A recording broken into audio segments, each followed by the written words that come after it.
Look at the modern professional. They wake up to a curated alarm, check the pre-market futures, and block off their calendar in 15-minute increments.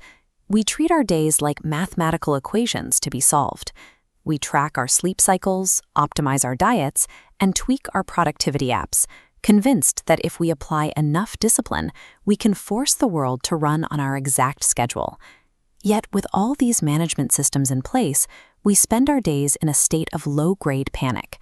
A delayed train or a sudden downpour is enough to ruin an entire afternoon. This exhaustion is not a failure of effort or a lack of planning. It is a mathematical error in how we perceive reality. We are operating under a philosophical delusion. The universe runs on strict, unyielding physical and cause and effect laws. It does not know about your 9 a.m. meeting, and it certainly does not care about your commute. Our constant anxiety is the friction of resisting this truth. We are wearing ourselves out fighting a futile war against the immutable nature of existence. 2,000 years ago, the Roman philosopher Seneca navigated an environment far more volatile than a modern corporate office. Seneca served as a tutor and advisor to the Emperor Nero. Nero was erratic, cruel, and held absolute power. His whims were as uncontrollable and deadly as a sudden earthquake. To survive this, Seneca leaned on the Stoic dichotomy of control. He recognized he could not dictate the emperor's moods, so he focused his entire agency inward, mastering his own emotional responses instead. The Stoics illustrated this relationship with fate using the metaphor of a dog tied to a moving cart. The cart represents necessity, the inevitable events of life. It is going to move forward regardless of what the dog wants.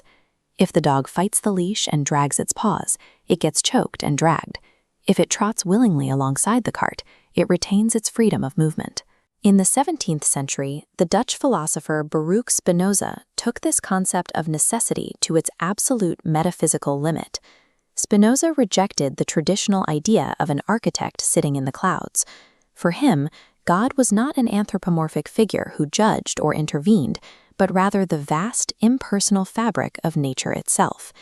This meant the universe was a closed system governed entirely by strict, quasi-scientific laws. Every single event is the unavoidable result of a prior cause, leaving zero room for miracles or accidents.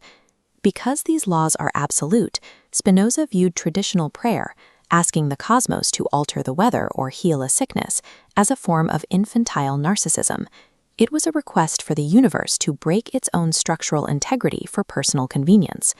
Reality operates on cold mathematical certainty. The cosmic cart is rolling, and it will not change direction simply because we are unhappy with the route. If the universe is perfectly determined, then human frustration requires a closer look. For Spinoza, anger is not a natural emotional reflex. It is a breakdown in logic. This flowchart shows the exact mechanism of our stress. Anger occurs when fragile, unrealistic hope violently collides with the immovable wall of reality. Spinoza called this narrow lens subspecie duratonis. Locked into this immediate timeline, every delay feels like a tragedy. The panic we feel stuck in traffic is just friction created by our own arrogant assumption. We expected the entire mechanics of a modern city to bend to our specific schedule, and we pay the emotional price for that miscalculation. The true philosophical antidote to this pain is to look at existence subspecie aeternitatis, under the aspect of eternity. When our burnt-out professional applies this vast objective lens, the daily panic dissolves. A dip in the stock market or a missed flight is no longer a personal attack, but a tiny, inevitable gear turning in an infinitely large machine.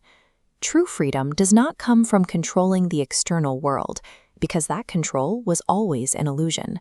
It is found by recognizing necessity and willingly aligning our desires with the way things actually are.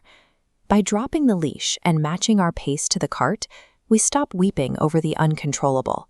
We accept reality on its own terms and finally achieve a serene, untouchable peace of mind.